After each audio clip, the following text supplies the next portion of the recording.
Bienvenidos a esta nueva edición de Palabra Artesana. El día de hoy, como ustedes ya lo vieron en la miniatura, me acompañan dos grandes amigas y colegas mías, porque vamos a hablar de una escritora que nos encanta, ¿ya? Nos encanta y tiene sus pros y tiene sus contras, y si tú ya la has leído o si no la has leído, sin duda este espacio te va a ayudar bastante. Entonces te presento primero a Catherine Martínez, conocida como Paquita, profesora, experta en literatura, y bueno, amiga mía también y fanática de esta escritora, y vamos a conversar también sobre algunos elementos importantes de sus recursos y de su obra. Y tenemos también a Leticia Loor, también una gran amiga mía, no solamente que es experta en literatura, sino que es colega de Claudia Piñeiro, es escritora, ella ya tiene pues varias obras en su haber, entonces también nos va a ayudar con su mirada profesional de esta autora argentina. Antes de empezar a Claudia Piñeiro, y de su obra, vamos a conversar un poquito sobre quién es ella. Pues no, ella es una escritora argentina que nace en 1960, que no se inició como escritora. Leto, tú que has escuchado justamente de sus inicios, ella se inició como contadora, si no estoy mal. Exactamente, y trabajó 10 años dedicada a eso, hasta que un día, cogiendo un periódico y leyó un buen artículo, como que ella dijo, voy a intentarlo, ¿y por qué no? Y entró a un concurso de literatura, y la cosa más grande con una novela corta, La sonrisa vertical, y la suerte fue que ganó. Que ganó. Y de hecho, yo vi en una entrevista que ella decía que ella estaba profundamente aburrida en su labor de contadora. Y que estando en un avión, ella logra ver en un anuncio chiquitito este concurso de literatura y dijo, si no es ahora, es nunca. Y a partir de ahí, estamos hablando de inicios del año 2000, ella ya no se pudo desligar, o sea, de las letras, ¿no? Lo cual me parece fantástico. Y de ahí a ahora, ella ha escrito, pues, cuentos, novelas, obras de teatro. De las obras de teatro vamos a hablar un poco más adelante. Vamos a empezar a conversar un poco de su prolífica obra como escritora de novelas. Y que de hecho, esta escritura de novelas la ha llevado también a guionar para televisión. Entonces, la primera obra que ella escribe, o bueno, no sé si no es que la escribe, pero en todo caso que se presenta en el mercado y que fue un éxito, es Tuya, ¿ya? De hecho, fue la obra con la cual yo tuve acceso a conocer su prosa. No sé si Paquita o Leticia me quieren contar de qué trata Tuya, cómo llegó esta obra a sus manos y qué podemos rescatar de esa obra. Bueno, yo leí Tuya para que vean un poco cómo fue la situación. Yo a Claudia Piñeiro no la conocí sino hasta el 2016. Era una autora que me sonaba por las referencias que sigo en Twitter, por mis profesores, que ahora son mis amigos de la carrera. Y comencé por Tuya. Quizás creo yo que si podríamos dar como un curso de por dónde leer a Claudia Piñeiro, podría ser por Tuya. Uh-huh. Entonces, ¿de qué se trata esta obra? Bueno, pues es una ama de casa llamada Inés Pereira, si no me equivoco con el apellido, porque a veces los nombres se me van. Sí. Inés Pereira, que de repente una noche encuentra a su marido, o sea, encuentra entre la ropa de su marido una carta que dice, un papelito que dice, te quiero, Tuya. Y desde ahí tenemos una Inés totalmente llamada a perseguir esta actitud de su marido, o sea, a tratar de buscar el engaño. Uh-huh. Pero más allá de eso, cuando empieza toda esta labor detectivesca, por decirlo de algún modo, una detective súper criolla en el sentido de la palabra, porque ella es la que se encarga de esta empresa de perseguir al marido, se encuentra que el marido una noche conversando con la aparente amante, le da un mal golpe y la mata. Uh-huh. Entonces todo esto de aquí, esta novela se comienza a posicionar como una novela de suspense y policíaca. Uh-huh. O sea, es una mezcla bastante divertida, por decirlo de algún modo, pero es atrapante. Es una novela creo que de 160 páginas, algo así, está más pequeña. Y con un ritmo narrativo, perdón que te interrumpa, un ritmo narrativo veloz. Increíblemente veloz, y que además maneja otra historia paralela, que es la hija de este matrimonio, que está pasando por una situación, bueno, ya vamos a darle el spoiler, lo siento, que está embarazada, no se lo quiere contar a sus padres o no sabe cómo contárselo a sus padres. Entonces, a la vez que Inés está en la investigación, en la persecución de su marido, para saber sobre esta infidelidad, sobre este supuesto asesinato, su hija, por otro lado, adolescente, está pasando por el drama de un embarazo y no sabe si lo va a tener, no lo va a tener. Ya se empieza a vislumbrar el tema del aborto, que es un tema también repetitivo en las obras de Claudia Piñeiro. Y definitivamente sí, es una obra que cautiva por su ritmo narrativo acelerado, porque tiene el suspenso, ¿ya? Y porque tiene también unas frases que envuelven, ¿no? O que impactan. Leto, ¿tú qué me puedes comentar de tuya? Sí, sabes que en tuya, tanto como yo te podría decir en muchísimas de las obras, existe el recurso literario de la alternancia, que eso es justamente lo que causa, lo que Paquita decía, el suspenso, porque tú lo que quieres es continuar con el tema central, pero como cuando uno está viendo una película y te sacan la propaganda en televisión, acá usa este recurso literario, se pasa a un eje transversal, dejando de un lado el tema central. Entonces, en este caso de tuya, el eje transversal es el de la hija, a la cual realmente la tiene muy relegada, y todo eso viene a globalizar y a conformar en este microcosmos, porque en la novela se habla de un microcosmos, que es esta familia, es una familia disfuncional. Primero, porque tiene sus amantes, con la hija no hay nada de comunicación, y lo que trastorna también es que cuando hay la alternancia y entra la hija, la voz de la hija no está en prosa, sino en estos diálogos telefónicos. Entonces, es otra forma de atrapar al lector. Exacto. ¿No es cierto? Y en diálogos telefónicos, Leticia, lo has dicho muy bien, porque esta novela fue presentada en el 2005. Tal vez si fuera presentada hoy, sería a través de un WhatsApp, a través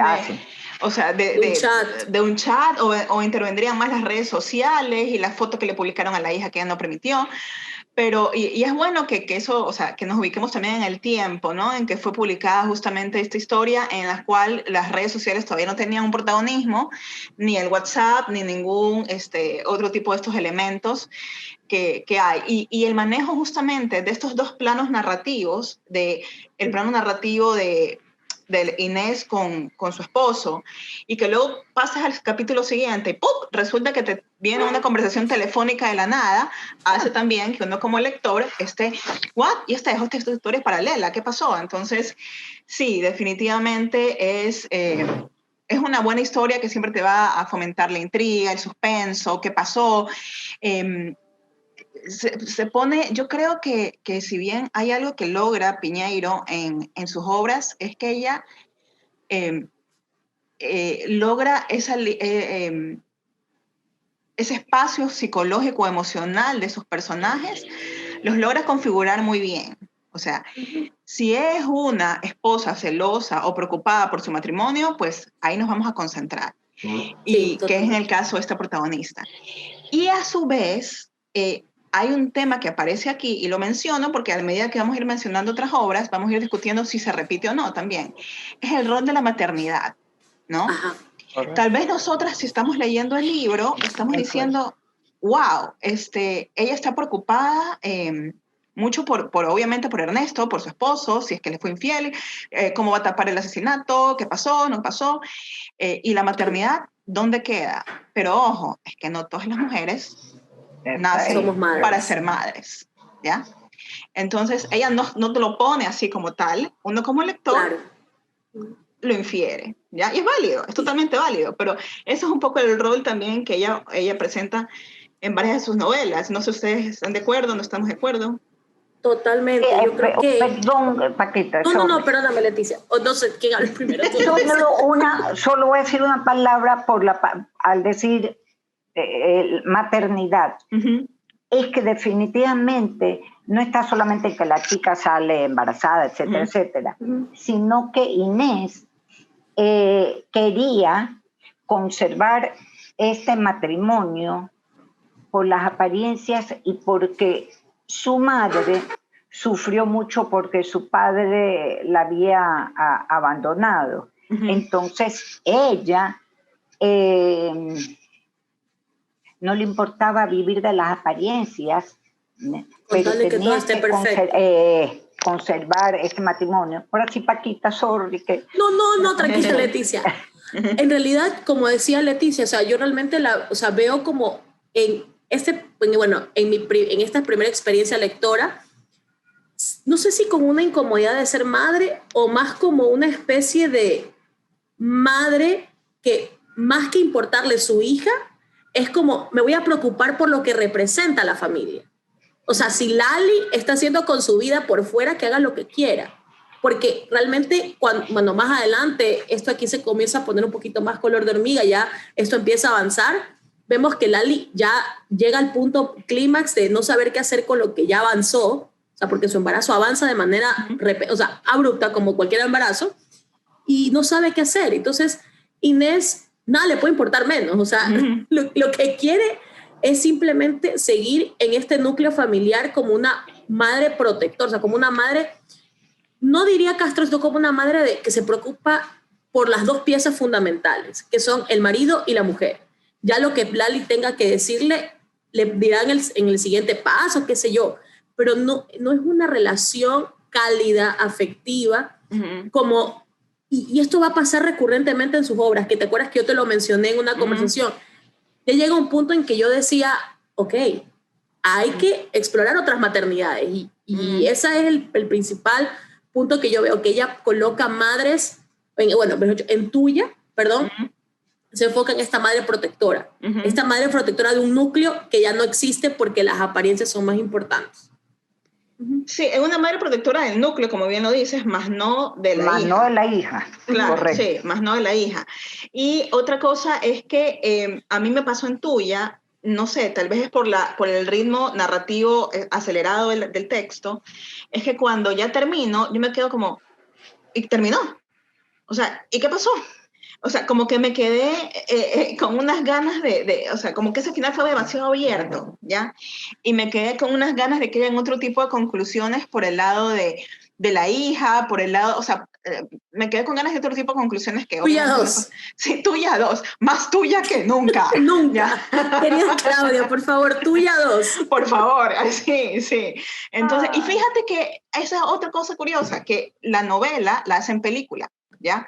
Sí. Y tuve la oportunidad, sí voy a ser honesta, no me vi toda la película porque yo sí dije, ¿cómo van a poder ilustrar? Yo sé que Claudia Piñero estuvo también encargada un poco del guión, metió mano también en el guión de esa película, pero Tuya es el monólogo interior, ¿ya? De una mujer que va contando esa infidelidad.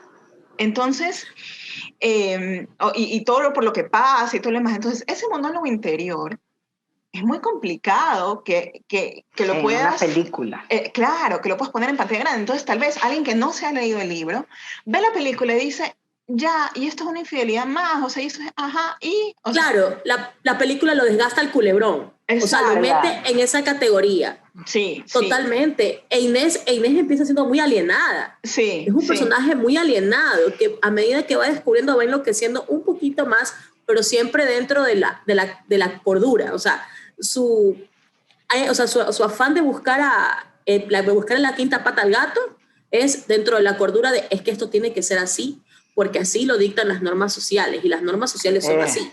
Sí. Entonces, correcto. Cuando vi esos 15 minutos de película, también, como me la recomendaste, fue cómo tratan de explicar una infidelidad que no caiga en el culebrón y en la mujer sufrida, en el melodrama. Porque no es un melodrama, es un suspenso total. No, es que sabes que también Piñeiro trata, y ahí sí te diría, para mí, en el 99.9% de las obras, de representar la sociedad argentina. Y definitivamente aquí está representada por completo. Y en cuanto a lo que Paquita hablaba sobre Inés, de la forma de actuar de ella, Piñeiro hace de ella una epopeya muy clara, muy precisa, muy, diría hasta honesta, para usar esa palabra. Primero, la mujer impactada, lógicamente, no es para menos, una mujer activa, una mujer decidida, porque, o sea, tiene sus pequeñas dudas, porque sí hay unas pequeñas dudas, pero enseguida como que toma la rienda. Sí. Y luchadora, como se ha dicho ya varias veces, por mantener esta familia y no caer en la familia disfuncional, pero sí es como un reflejo, como un espejo de las sociedades contemporáneas. Yo te digo una cosa, para mí es una obra atemporal, totalmente. Sí, es atemporal. Es atemporal. Y por ende, no solamente refleja la sociedad argentina, yo creo que la mayoría de las sociedades, por lo menos latinoamericanas. Y fíjate que has dicho algo clave, ¿no? Que Claudia Piñeiro se preocupa también de ser ese reflejo de la sociedad argentina, pese a que ninguna de las tres somos argentinas. De alguna forma en las sociedades latinoamericanas también, ¿no? Porque somos todos primos hermanos de alguna forma. Y justamente una parte de la sociedad argentina es lo que ella también evidencia, pero es una sociedad argentina elitista, Las viudas de los jueves, que es un libro que saca al poco tiempo de Tuya, ¿ya? Entonces, Las viudas de los jueves que yo conocí, es decir, el acercamiento que tuve yo al libro fue a través de la película. Yo no sabía que era una historia de Claudia Piñeiro. De hecho, yo no conocía a Claudia Piñeiro todavía. Yo un día prendiendo la televisión, me aparece esta película, me acuerdo, en la que aparece Pablo Echarri, aparece Juana Viale, otros actores argentinos que yo sí identifico, y dije, Leonardo Sbaraglia, creo que también sale. Dije, vamos a verla, ok. La vi, me gustó la película, y dije, wow, y luego... al poco, creo que a los meses, descubro una escritora llamada Claudia Piñeiro y digo, la película está basada en su libro. ¿Qué? ¿Cómo? Y ahí es que me entero, ¿no? Y justamente Las viudas de los jueves también va a repetir el asunto policíaco, que es la especialidad de ella, ¿no? El asunto policíaco, el misterio. Todas las obras. Está, entonces, porque ahora trata un poco de un barrio residencial en Argentina, en los Altos de la Cascada, donde viven familias que llevan un mismo estilo de vida, cueste lo que les cueste, y ahí donde unos grupos de amigos se reúnen semanalmente para conversar, muy separados de todo, ¿no?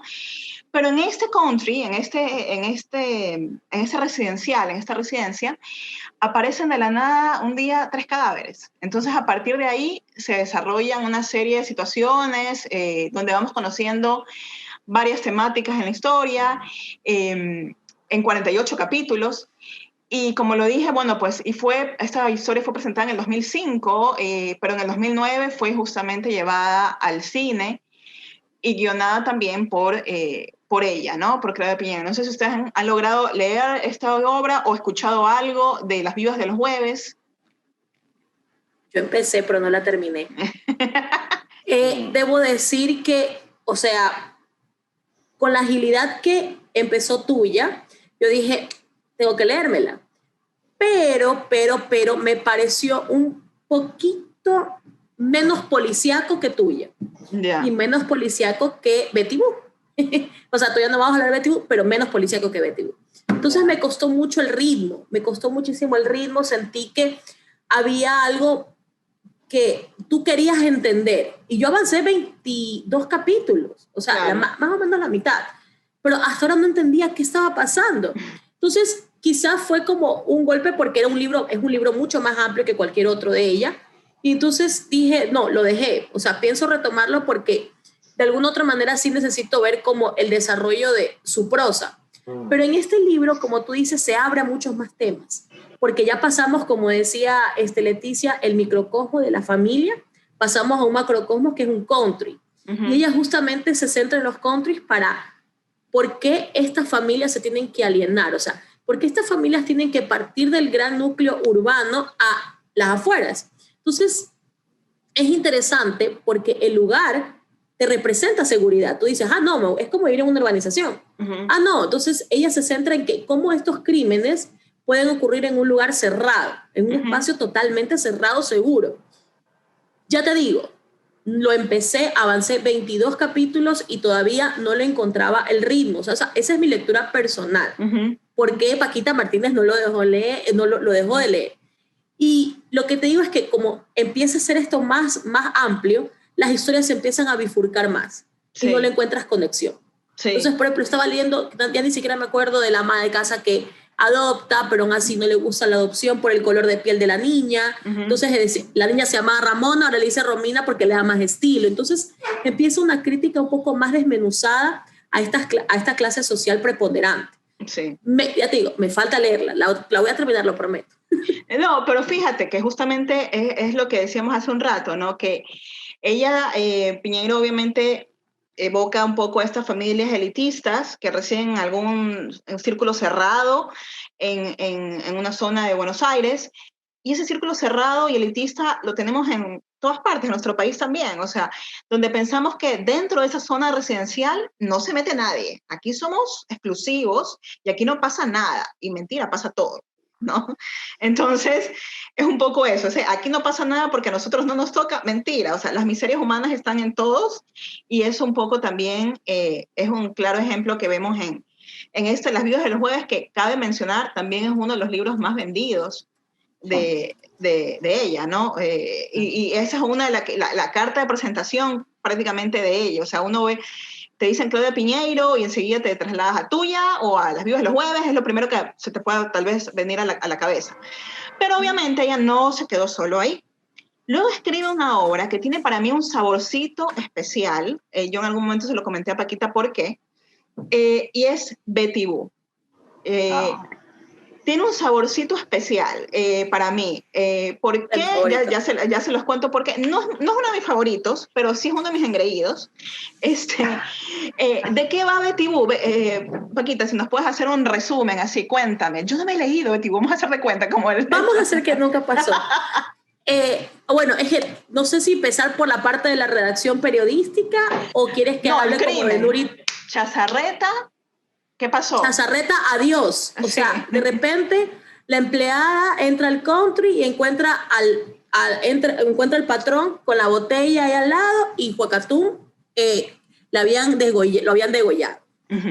Entonces tenemos también a la par la historia de Nuri Descarit, que es Betty Boo. Que no me acuerdo, ¿sabes qué? Infamemente me olvidé del nombre del editorialista del periódico donde comienza esta historia porque me cayó mal. Nunca tengo apasionamientos por de Rinaldi. Uy, wow, qué bestia. Rinaldi. Qué bestia, cómo lo odié. Insoportable, así, insoportable. Totalmente. Entonces, esta mujer a la parte, o sea, no sé, quizás si es que Claudia Piñeiro en algún momento nos escucha, me va a decir, estás loca. Encontré muchísimas similitudes con esto de la escritura, ¿ya? Nuri Descarit es una importantísima autora argentina que se basa en el suspense, pero su carrera llegó al tope porque le hacen una pésima reseña de un libro que escribió, ¿ya?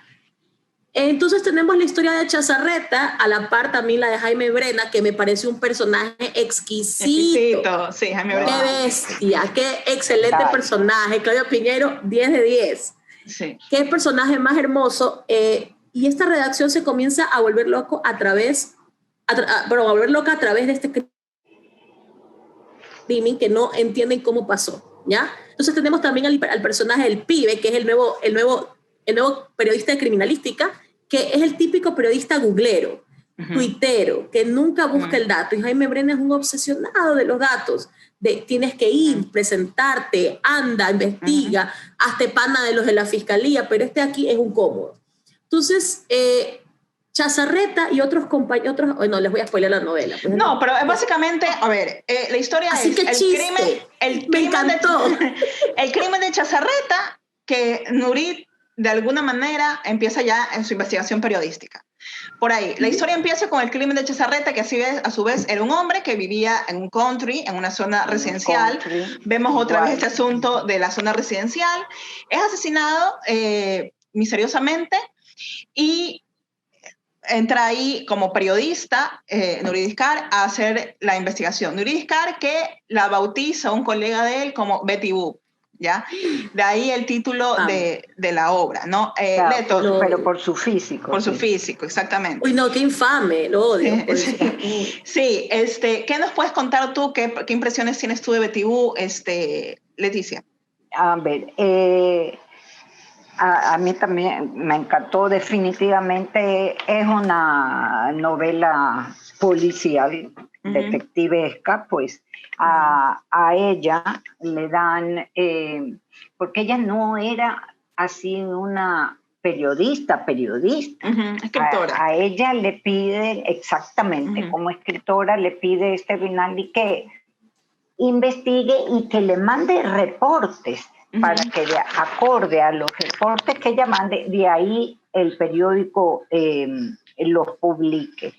Lo que me parece interesante es que en cuanto a los personajes son tipificados. Cuando Paquita hablaba del pibe, claro, el pibe representa al joven actual que si no está con la tecnología a la mano, prácticamente no es nadie. Y los del periódico se dieron cuenta de esa habilidad, para llamarla de alguna manera, y el pibe en lo que más lo utilizan y en lo que más lo explotan es en eso, en la parte de la tecnología. Entonces, yo lo veo como un personaje masificado. A los otros también, porque son como lobos solitarios. Si tú te pones a ver, casi todos son solos, ¿no? Sí. Dedicados a su carrera, a su trabajo, a la cual les gusta definitivamente, e investigan esto que de la muerte de este tipo es como un eslabón, ¿no? Te lleva al otro. Exacto, y todo por medio de una foto que van así, como quien dice, jugando al descarte. Tú sabes a mí que ese, digamos, es el tema central, y como yo siempre digo, un escritor no se puede quedar solamente en el tema central, sino que para hacer atractiva su obra tiene que jugar con los ejes transversales o temas secundarios. Y ella, lo que me encanta es lo bien que maneja un tema de que está globalizado, como a veces la mujer con la mujer existe ese celo, si ves que la otra, bueno, se necesita hacer algo un poco fuera de cerebro para pensar así, porque María Mercedes es muy buena, pero yo la quiero mucho y no la critico.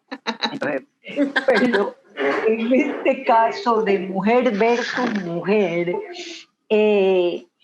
está, bueno, en el caso de Isnar, cuando ella escribe su novela, que no me acuerdo el nombre. Solo para quererte, solo para amarte, una cosa así, definitivamente. Sí. Y ella sabía en el fondo que era buena y decía, ¿por qué no me la publicaron? ¿Por qué no salió? Y bueno, ahí es también los celos, porque la esposa de Rinaldi, de quien ella tuvo relaciones, había sido la amante, le dijo a la editora del periódico, a la fulanita, que no le dé ningún premio. Y la otra le discutía y le decía, pero es que es una buena novela. Pero claro, ella era la esposa del jefe. Claro, como pero tú dices. Yo no quiero que la premien. A la otra que más le quedó. Y oye, una parte, y yo quiero pedir permiso, si se puede leer un pedacito. Por todo lo que quieras. Totalmente. No me digas por lo que quieras, porque si no nos quedamos hasta mañana. Nos hacemos un audiolibro. Sí. Es que en esto de mujer con mujer, yo digo hasta dónde, ¿no? En la página 59, espérate que lo dejé hasta señaladito, en la página 59, ya, en la página 59, Aisnar le pide un canal de televisión que vaya para hacerle una entrevista. Uh-huh. Y ella ya había cogido algo de fama de ver que su investigación estaba funcionando en esto del asesinato.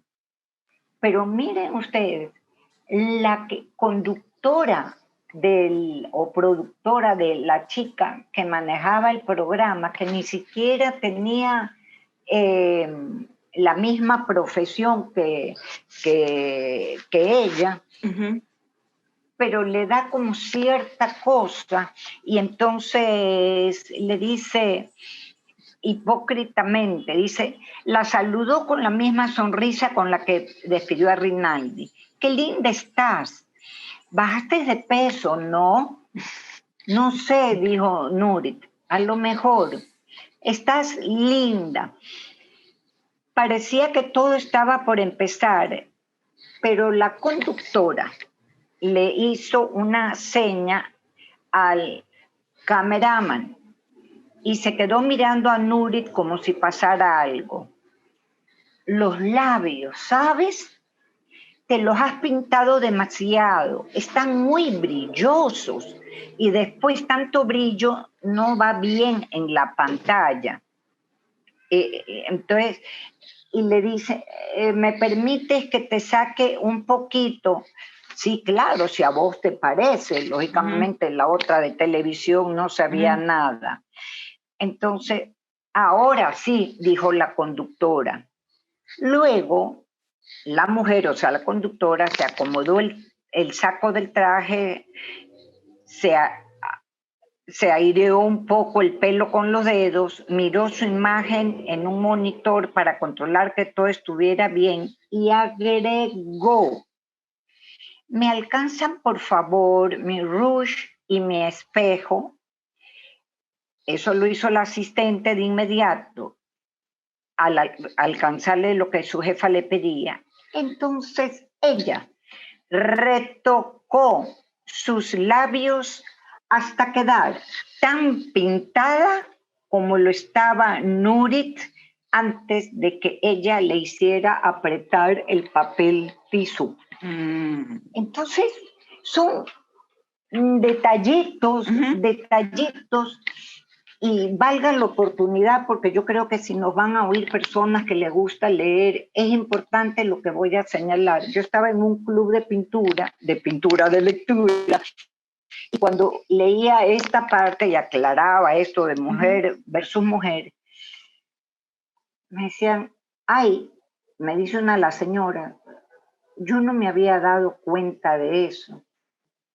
Entonces, con mucha educación le dije, es que no se lee rápido.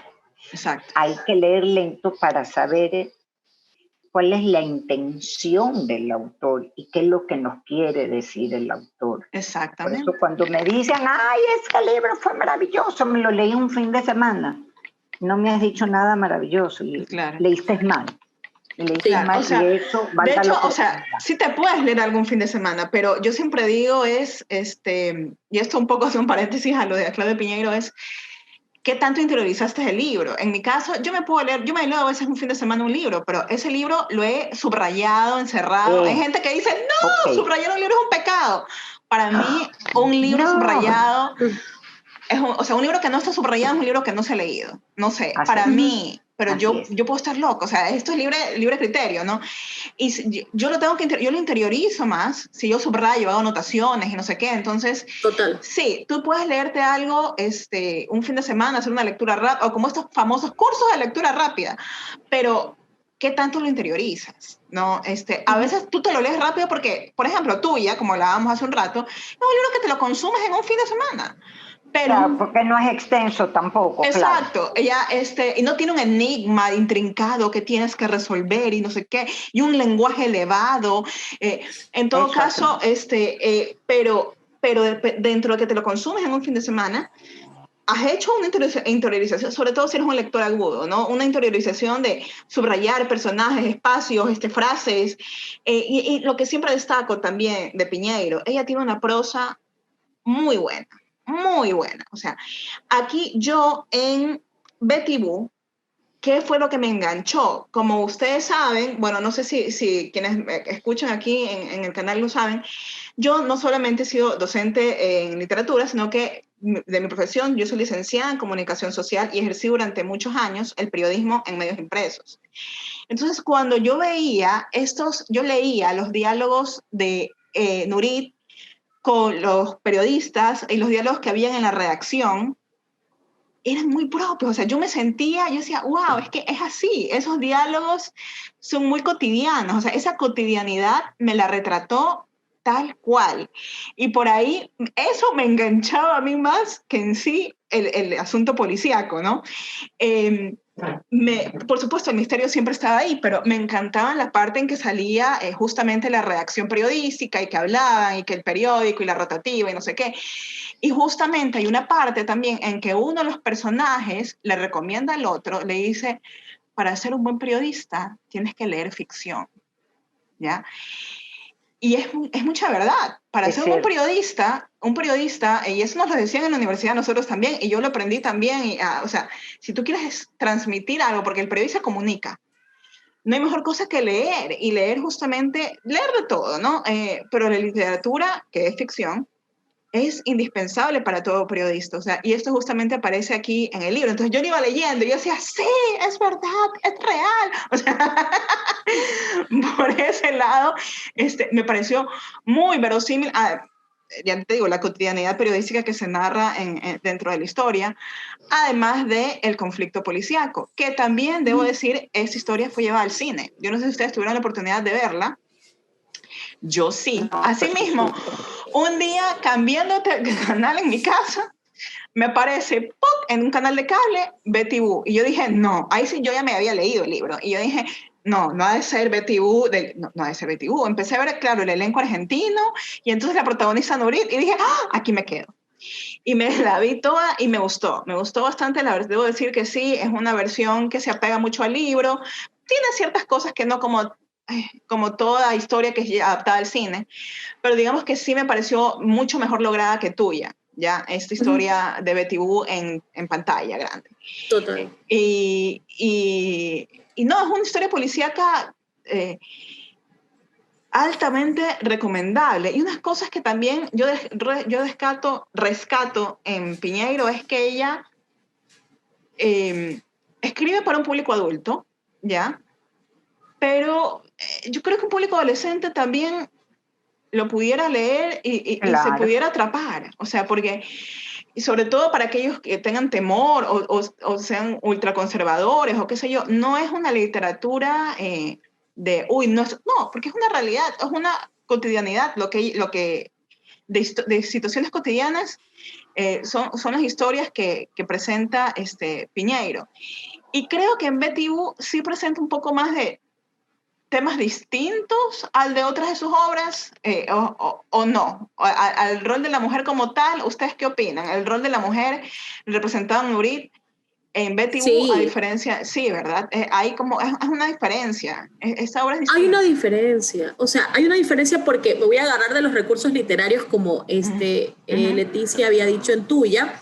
Tenemos en cambio, o sea, Inés es una epopeya constante, el impacto, el guardar este sigilo por la familia. En cambio, Nurit es una prosopografía andando.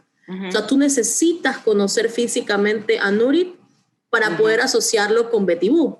Porque, o sea, yo me acuerdo del chisme, por si acaso adoré al grupo de amigas de Nurit. O sea, siento que serían mis amigas conversándome por qué Cristian me pudo haber dicho algo así. Entonces tú tienes que imaginarte a una mujer con rulos, blanca, y, o sea, en el tiempo en que ella decide, pues obviamente romper con su familia por ir detrás de este affair, te la imaginas muy guapa.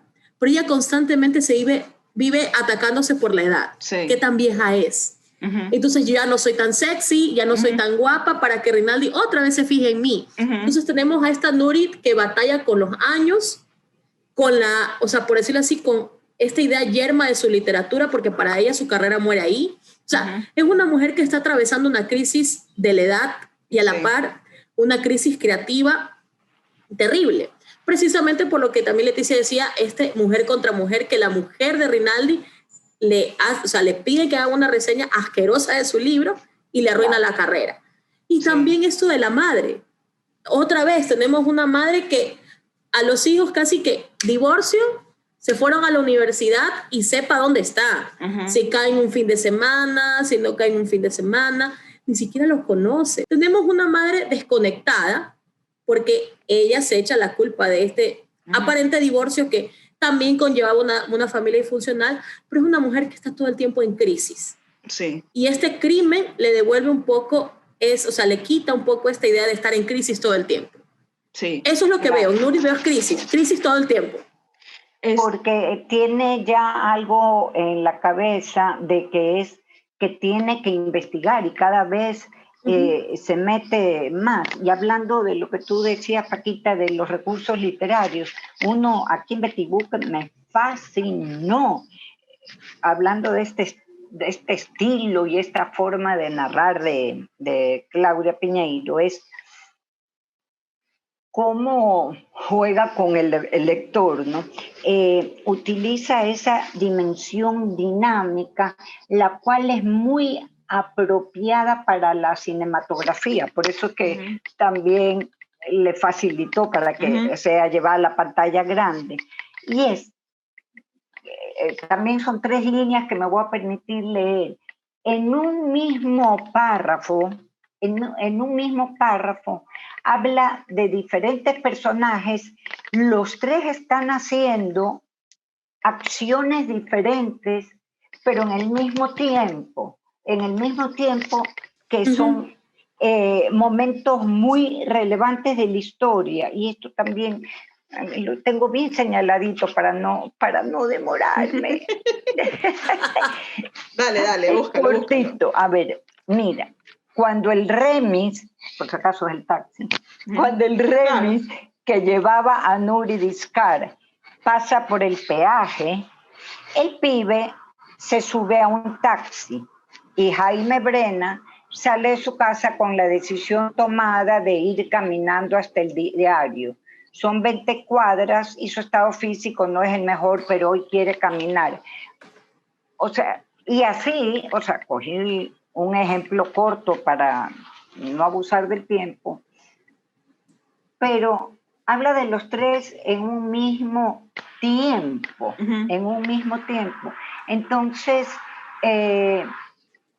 en este manejo del tiempo, también Claudia Piñeiro, en este caso de Betty Boom, lógicamente tiene que llevar un orden cronológico porque tiene que ir investigando lo que hoy vi, no va a ser lo mismo de mañana, ni lo mismo de más tarde, ¿no?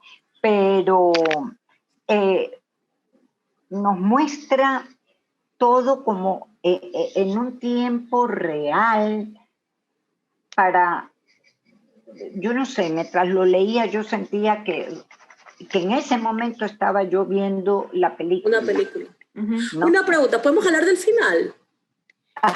Pregúntale a la jefa. Podemos hablar del final, pero advertir a quien está viendo este video que vamos a hablar del final. Spoiler alert, vamos a hablar del final de Betty Boo si es que no te la has leído. ¿Ya? Quería hacer una conexión con lo que decía Leticia, que justamente el final de Betty Boo también es sumamente de escenas, como la escena, el director's cut de Claudia Piñeiro, porque ella se comienza a imaginar. A ver, ese final es hermoso, pero a mí personalmente me quedó debiendo. No porque quería ver que realmente iban a tener algo estos personajes, sino porque quizás en mi cabeza, de haber leído historias un poco más clásicas detectives, yo sí quería saber quién había sido, quién había sido. Yo era así, no puede ser. Tuve interferencia, quería saber quién tuve interferencia. O sea, que quién había sido el culpable de todo esto. El asesino. El desgraciado, el inspector, pues. Uy, ya dañé el final. No importa. No importa, spoiler alert. Pero a mí me encanta el final. Me encanta el final porque ahí hay una narración un poco más, por decirlo así, intradiegética, que dice, y Nurit se imagina que van a caminar por el puente, o sea, ese final, si yo digo, mejores 100 finales de la historia de los libros, después Ana Karenina y el atropellamiento en el tren, queda para la historia, porque es una cosa increíble. O sea, ese manejo de lo cinematográfico solamente lo había visto en un autor, Sergio Ramírez, en una novela que te traslada con objetos, te hace cambios de escenas. Eduardo Sacheri también tiene ese manejo de lo cinematográfico, Eduardo Sacheri. Es una cosa de locos. Mira, sí, al final definitivamente me impactó. De hecho, es uno de los finales de los libros de ella que más me gustan, porque los otros libros, en los finales a mí me pasa con Claudia Piñero que yo me leo los libros y me encanta y disfruto el viaje, por decirlo así, literario que me pego cuando leo sus libros, pero cuando llego al final me quedo así como, ¿es en serio? Pasó? ¿Qué pasó? O sea, aquí ya tengo más hojas, ahí acaba. Entonces, pero no me pasó eso con Betty Boo. O sea, es verdad lo que tú mencionas. Otra cosa que me pasó y que vengo descubriendo, lo descubrí recién ahora, el año pasado, no, a inicio de este año o el año pasado, a finales del año pasado, yo no sabía, y eso sí no lo sabía, es que Betty Boo, Piñeiro se inspira para escribir Betty Boo de un caso que ocurrió en Argentina. Y que de hecho, el documental... De María Marta. El de María Marta. Y que de hecho el documental está en Netflix. Y en el documental aparece Claudia Piñeiro y da su testimonio y todo lo demás. Es decir... Y todas saltamos. Todas saltamos, porque cuando yo vi el documental de María Marta, antes de que aparezca Claudia Piñeiro, yo decía, uy, esto me suena mucho a Betty Boo. Ya, me suena mucho... En eso aparece en el documental Claudia Piñeiro hablando. Sí, claro. Sí, me centré en mi novela, fue genial. Claro, porque... Esa inspiración. Más o menos, claro, obviamente toma solamente una breve pincelada de la historia trágica de María Marta, asesinada en un country en Argentina, cuyo el sospechoso quedó como el marido, estuvo preso, luego resulta que no, en fin, más cosas pasan. Ese asesinato real, ocurrido, que estremeció a Argentina en su momento, fue de alguna forma inspiración para justamente configurar el personaje de Chazarreta asesinado y bueno, y toda la historia que se entreteje después, ¿no? Y es sumamente interesante, o sea, porque ahí es cuando uno descubre, este es el origen de la obra, por aquí iba, ¿no? Pero aunque obviamente ya la obra con la novela en sí, Betty Boo, es otra historia totalmente distinta. Ella solamente toma esa idea, por decirlo así, para aterrizarlo un poco. Pero es sumamente interesante saber también, ¿no?, qué situaciones inspiran y hacen conexión con la escritora. Bien, eso en cuanto a Betty Boo. No sé, algo más que mencionar antes de irnos a la siguiente obra que hemos leído de ella. La intertextualidad también. La intertextualidad. Ella lo maneja constantemente. Julio Cortázar, ahí se llama La continuidad en los parques. Con Edipo Rey. Con Edipo Rey. También, maravilloso. Y así, bueno, va tomando... y hablando de intertextualidad, puedo hacer un flashback, un retroceso. Es que me encantó eso. Yo dije que, boba, no lo mencioné en tuya. Ajá. Hay un momento en que, como la Inés está tan psicoseada de que la madre, acuérdate que la madre la hizo casar jovencita y todas las cuestiones, ella se pasa como planificando cómo tapar el asesinato de su marido y todo esto. Entonces, un momento dice, ya sé, ya tengo, ¿qué puedo decirle a la investigación de la policía? Voy a decir que esa noche mi marido y yo estuvimos viendo Psicosis por cable. Y si tú te pones a ver, Psicosis es el asesino en serie, el cual lo hace porque está también mentalmente, psicológicamente, Sí. manejado por su La madre. madre. Entonces, Es era... que eso además de una intertextualidad o una conexión o una alusión, que lo quieras, como lo quieras ver, es también un símbolo, ¿no? A mí lo que me pasa también es que en las historias de Piñeiro yo encuentro varias simbologías, pero a veces esas simbologías se me quedan a En el medias. aire. O sea, como Sí. que me hubiera gustado que se explore un poco más esa simbología, como es en el caso de Una suerte pequeña. Nosotros estamos repasando, cabe mencionar, y aquí un parón, varias obras de Claudia Piñero, no todas por cuestión de tiempo, sino porque también son las historias en que nosotras tres coincidimos, que hemos leído al menos de ella, y para poder hacer más rica la conversación en que las hayamos leído, ¿no? Entonces, vamos ahora a Una suerte pequeña. En Una suerte pequeña es la historia de Marilé, que regresa después de más de 2 décadas casi, creo, a de 2 Argentina. décadas. 20 años. Después de 20 años regresa a su natal Argentina y ahí uno va descubriendo qué conexiones hace o cómo llega ella a aterrizar a esta Argentina y a esta conexión con su vida pasada, ¿no? ¿Qué dejó en el pasado?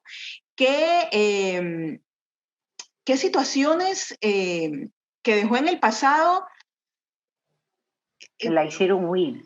la hicieron huir y la marcaron definitivamente? ¿Por qué la marcaron? Entonces, todo eso nosotros nos empieza a intrigar. Aquí maneja ella también, en Una suerte pequeña, los diferentes planos narrativos también. Pero bueno, cuéntenme ustedes Una suerte pequeña. Impresiones, sinopsis, lo que como quieran arrancar. Monólogo interior, o sea, Marilé, no me acuerdo, Marilé regresa a esta Argentina 20 años después y ahí voy a hacer un parón, yo voy a hacer una digresión como lectora. Uh-huh. Si tú me preguntas a mí, Paquita Martínez, ¿qué pensabas que estaba pasando en la cabeza de Marilé? Y eso es algo que le voy a aplaudir a Claudia Piñeiro, es que te da esta voluntad de que el lector construya la historia a medida que va leyendo el monólogo interior de esta mujer. Uh-huh. Uh-huh. Yo tenía 5 opciones, pero mira mi nivel de creatividad. Un amor en el pasado, Uh-huh. una historia de abuso, un crimen basados en el abuso, o sea, como una especie de cobrar justicia. Entonces, yo iba construyendo porque esta mujer empieza con un pico alto de tristeza. Uh-huh. Marilé es una protagonista que empieza muy triste para ir explorando la crisis que le provoca el simple hecho de entrar en el avión. Uh-huh. Porque lleva 4 fotos, la de su marido, recientemente muerto Robert, uh-huh, y tiene pues la de su pasado. Uh-huh. Pero nunca te menciona qué hay en esas fotos. Y te dice siempre, utiliza el pronombre él, uh-huh, él, y no sé qué va a pasar, qué pasa si lo miro a los ojos. Entonces, esta historia se construye con los fragmentos de esta mujer, y eso es lo que me gustó, que tenemos una mujer dañada, como dice la propia uh-huh historia, no una mujer rota, una mujer dañada. Sí. Y esta mujer dañada te empieza a inmiscuir en este mundo privadísimo de por qué son las razones para que ella haya huido. Y ahí aparece una frase en el primer capítulo que a mí ya, desde esa frase, me enamoré de Una suerte pequeña. El abismo atrae. Así es. El abismo atrae. Es una frase que se me quedó marcada. Porque es verdad, el abismo es hipnótico. Atrae, ¿ya? ¿Cuál era el abismo de Marilé? Es lo que uno empieza a tratar de desmenuzar a lo largo de la lectura, ¿no? Y en este libro vemos también otra vez esa maternidad, o sea... que quiso y no fue. Que quiso y no fue. Sí, que quiso y no fue. Y que, y una vez más, ¿no? Es un libro que trabaja el dolor, es un libro que trabaja el dolor y lo trabaja súper bien, o sea, es una novela... que sí cojea para mí casi al final en verosimilitud, ya lo voy a mencionar por qué, pero en general es un libro que aborda mucho el dolor y lo aborda también, otra vez vemos la simbología, aparece este murciélago, ¿no? Que está en el departamento nuevo donde haya llegado y lo menciona constantemente, y ese murciélago a la larga si va a volar o no va a volar, si va a lograr ver la luz. Bueno, sabemos que los murciélagos no, si ven la luz, se pierden por completo, pero... Era bebé, o sea, yo lloraba porque era bebé. Era un murciélago bebé, ya, pero ese símbolo del murciélago me hubiera gustado que se explore más, o sea... Total. Me parece que pasó así como por alto, no sé... Paquita o Leto, ustedes que pueden mencionar en general. Yo ya hablé, que hable Leticia. Ya. Sí, a mí también me gusta que las simbologías como que se desmenucen, ¿no? Uh-huh. Porque el autor las utilizó. Sí. Yo siempre es relevante saber la intención del autor. Uh-huh. Muchas veces hay autores que nos dejan que nosotros lo descubramos, pero después tú te quedas y habrá sido así. Claro. Entonces, yo prefiero que como que me lo dejen aclaradito, ¿no? Pero lo interesante también de esta mujer que cuando regresa después de 20 años, ella se cambia hasta el nombre, se pone... Mary Lohan. Mary Lohan, exacto. Casi nadie la reconoce, hasta la voz, o sea, en ella cambia todo, uh-huh. Cambia todo. Pero este pasado la tenía sumergida, como ustedes dijeron, en un dolor muy grande. Por eso la novela es un retrato psicológico, porque maneja mucho, no que haya redundancia, perdón, maneja mucho la psicología y es un poderoso thriller familiar de todas maneras, que poco a poco lo vamos a ir viendo. Y como decía Paquita, que no es una mujer rota como la de Simone de Beauvoir, sino que es una mujer dañada, pero un daño que definitivamente se puede reparar. Pero hay varios sentimientos que se conjugan aquí, ¿no? El dolor, el odio, el abandono. El rencor. Y lo interesante es que Claudia Piñeiro sabe cómo manejar estos sentimientos para que te lleguen. Exacto, o sea, tú te sientes empática. Así es, Paquita, por completo. Sí. Sí. Yo es lo que yo digo, uno de los talentos que tiene Piñeiro como escritora, sin duda, es que, a ver, los escritores deben siempre preocuparse por una línea emocional y una línea argumental y que ambas estén bien amalgamadas. Me parece que Piñeiro se preocupa mucho de la línea emocional, súper bien, súper bien. Lo hace a veces hasta desde una perspectiva sociológica, ¿ya? Entonces, y en una suerte pequeña, nosotros obviamente sufrimos con esta protagonista porque vamos conociendo, si mal no recuerdo, la historia se narra en primera persona, de hecho, o sea, vamos conociendo en esta narradora esta historia, este dolor que la obliga a ella a salir de su país, a alejarse de su familia, de su hijo, y luego de 20 años regresar a ver si recupera o no el vínculo, o si es que realmente quiere recuperar el vínculo, o qué va a pasar con ese hijo que dejó en el pasado. Entonces, y vamos conociendo justamente por qué esta mujer está rota. Y la va justificando muy bien. O sea, Piñeiro va justificando esta psicología del personaje, lo va configurando y lo va construyendo muy bien. Y uno como lector, a menos que no tengas el don de la empatía, va sufriendo con el personaje. Claro. Y a su vez, así como va sufriendo, también vas disfrutando la lectura porque a su vez maneja los planos narrativos, ¿no? Estás leyendo el sufrimiento de Marilé, siguiente capítulo, un accidente de tren. ¿Qué pasó en ese tren? Ah, no, siguiente capítulo, otra escena. O sea, entonces te va otra vez atrapando como lector, el ritmo narrativo es ágil, no tienes unas oraciones largas interminables. Piñeiro no se preocupa por poner adjetivos innecesarios o descripciones minuciosas, detalladas, que no conducen a veces a nada, ni digresiones que a veces no sean justificadas.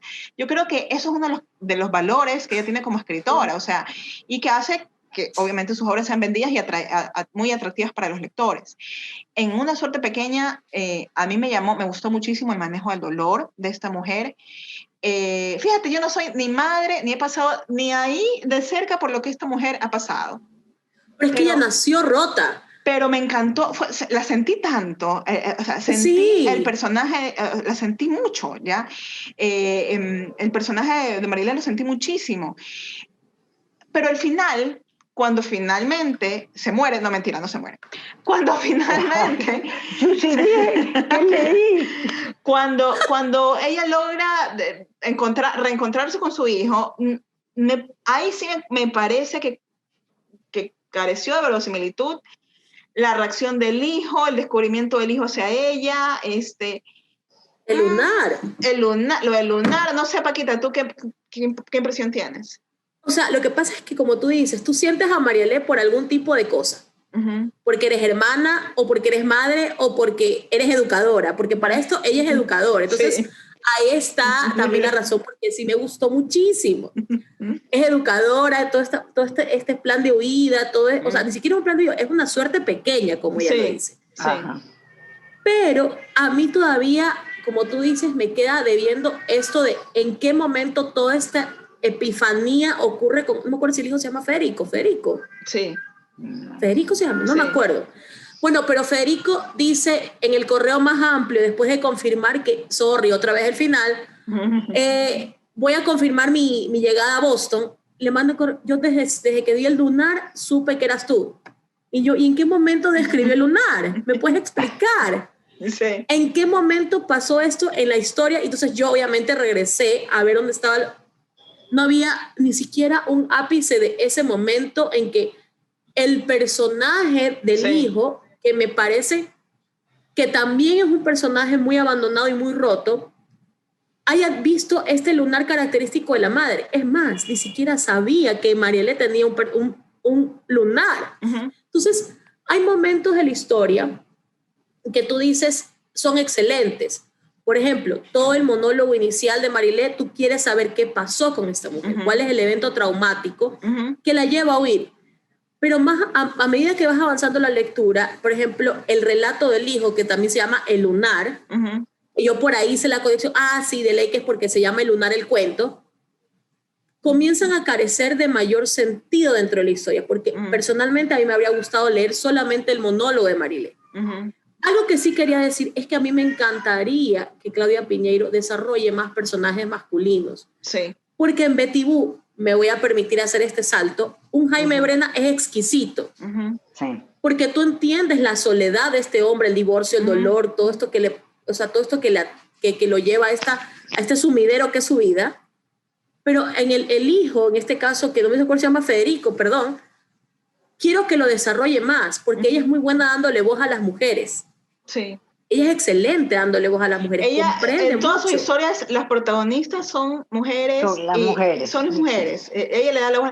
Bueno, no en todas, en la mayoría. Como muchas escritoras, sí, te diré. Sí, la mayoría son las mujeres. Y sí me gustaría que explore más, como tú también dices, sobre todo más que nada que yo veo a Claudia Piñeiro, veo un libro de ella y yo lo voy a comprar y yo lo voy a leer. Porque así son las instrucciones de la licuadora. Así son las instrucciones de la licuadora. Me va a gustar cómo me las va a contar, ¿ya? Porque creo mucho en su literatura, me gusta, a ver, la literatura, más allá de este análisis que estamos haciendo, es un disfrute, ¿ya? Yo siempre defino, hay una definición muy básica de literatura, que es aquello que te produce, esa lectura que te produce placer estético. Y sí, o sea, pueden haber miles de definiciones de literatura. Para mí para mí la literatura o la lectura debe producir placer estético. Más allá de que te entretenga, debe tener ese tipo de frases que te impacten o que tú subrayes o anotes al lado de un cuaderno y digas, ay, con esta frase del libro me quedo. Para mí esa es una función básica de la literatura. Y esa función, para mí Claudia Piñeiro la tiene, o sea, la cumple en la mayoría de sus libros, Sí me cogía en verosimilitud. Aquí, en Una suerte pequeña, como ya lo mencioné, me cogí un poco porque esa reacción del hijo, de ella, ese encuentro, no sé. El encuentro con Robert, ¿dónde lo dejas? El encuentro con Robert. Latinoamericana, insegura como yo, me subo a un avión y un estadounidense me empieza a hablar a la nada, venga a mi casa, no. O sea, mi reacción va a ser, no, obviamente que no. Obviamente que no me voy contigo, ninguno me quedo aquí. Pero, o sea, si yo te digo verosimilitud, sí, le falta. Y ahí está también en los símbolos que no me los desarrolla. El murciélago. Sí. Y, por ejemplo, el murciélago, ella te explica que cuando era chiquita los murciélagos le desbarataban el pelo. Y otra vez encontramos el murciélago bebé que estaba en el abandono, esta empatía por esa soledad del murciélago. Pero yo decía, ¿pero por qué más? ¿Por qué más, Paquita? Por favor, entiende a Claudia Piñeiro, ¿por qué más? Y lo de la suerte pequeña. Ella es una mujer empequeñecida por su dolor. Sí. Entonces todo el tiempo dice, yo nací con una suerte pequeña. Mi papá me decía así como una suerte pequeña. Sí. Pero quiero que lo explore más. Sí. ¿Por qué una suerte pequeña? ¿Por qué esta frase que tiene el título del libro te va a llevar a esa suerte tan pequeña? Que encontrarte con un estadounidense o con el futuro marido que vas a tener a lo largo de tu vida y te va a construir la vida, eso es una suerte pequeña, pero ¿por qué? Exacto. ¿Por qué? O sea, siempre... ¿Qué sensación te quedaste tú como lectora, Leto, cuando leíste Una suerte pequeña? ¿Qué te transmitió a ti el libro en general? ¿Cómo? Sí, como dije con la obra anterior, mejor dicho, y lo voy a decir en todas, es el manejo de ella de los sentimientos, ¿no? Aquí está la fatalidad y el horror, está totalmente representado. Entonces, en algo, no recuerdo una de ustedes dos que cuestionaba del lenguaje, ahorita lo olvidé, pero mientras ustedes lo decían, yo mismo me contestaba. Es porque ella no quiere apartarse de manejar bien esta fatalidad y este horror dentro de la obra, ¿no? Es un ser humano como que también le cuesta, me parece, renunciar a ese pasado. Mejor dicho, ella misma se cuestiona, que no entiende por qué tuvo que regresar al pasado. O sea, pero todos estos enigmas, a mí me gusta mucho el suspenso y ella lo maneja tan bien. Todos estos enigmas los maneja súper bien. Esto lo del lunar, que no se especifica, porque entonces nació a mí eso me hubiese molestado. Pero en cambio a mí me encantó. Sí, tiene lunar. Si eres entonces suficiente, that's it. O sea, no quiero saber más. Eso me lo dijo todo. Claro, es válido porque cada quien hace, y esa es la magia también de la lectura, ¿no? Lo que a mí no me convence, no me parece del todo, a la otra persona le puede llegar a impactar. O sea, es válido. O sea, pero lo que sí, en lo que las tres sí vamos a coincidir siempre es que la prosa de Piñeiro es exquisita. Excelente. Es exquisita, total. Sí. Luego ella publica en el 2018 un libro de cuentos que se titula ¿Quién no? Aquí yo confieso que yo tuve una relación amor-odio con este libro de cuentos. Nunca lo terminé. Me leí 4 o 5 de ellos, son más de 10, de los cuales yo solo rescato de los pocos que, o sea, no me impactaron todos ni me llegaron todos. Yo me leí Basuras para gallinas, Dos valijas, y el otro que es El abuelo Martín, no recuerdo si así es el título. Y puedo mencionar, o sea, de los otros que leí, de verdad que ni siquiera me acuerdo porque no me gustaron, me aburrí en la lectura, cosa que nunca me pasó a mí con una prosa de Piñeiro, pero me pasó en sus cuentos. Fíjate que en los cuentos, que en teoría debe ser más atrapante o lo que sea, porque no me pasó. Si bien la es cierto, economía del lenguaje. La economía del lenguaje y la contundencia que tiene un cuento, ella sí lo cumple, pero hay ciertas cosas que me parece a mí a ratos que quiso ser novela, pero lo transformó en cuento. No lo sé. O que puede ser una novela, mucho más fácil. O que puede ser una novela. Basuras para gallinas es un relato muy interesante que ella va a mencionar, que es una narradora a sí mismo que va mencionando algo sobre unos desechos, ¿verdad? Y te va a ir narrando cómo se va deshaciendo estos desechos, pero no es otra cosa que está hablando de una mujer que ha hecho un aborto clandestino, ¿ya? Nunca menciona la palabra aborto, ¿ya? Pero está ahí. Pero está ahí, ¿ya? Está ahí y es crudo, es cruel y es real, porque es una realidad, porque por mucho que uno diga, ¡uy, no, qué horror, Dios mío! No, es una realidad, es cruel, es verdad. Y lo cuenta tan bien que uno va diciendo, a ver, ¿y ahora dónde voy? ¿Y ahora qué sigue? ¿Y ahora qué sigue? Y termina y te deja a sí mismo con esa daga del corazón. Pero sabes que ahí cumple con esa idea de que la literatura tiene que ser un machetazo, un martillazo en la cabeza. Tiene que ser. Sí, Tiene que ser porque sí. O sea, yo cuando lo leí, yo me imaginé cualquier cosa. Me imaginé que era, no sé, una mujer aburrida de su vida como ama de casa. Yo también estaba...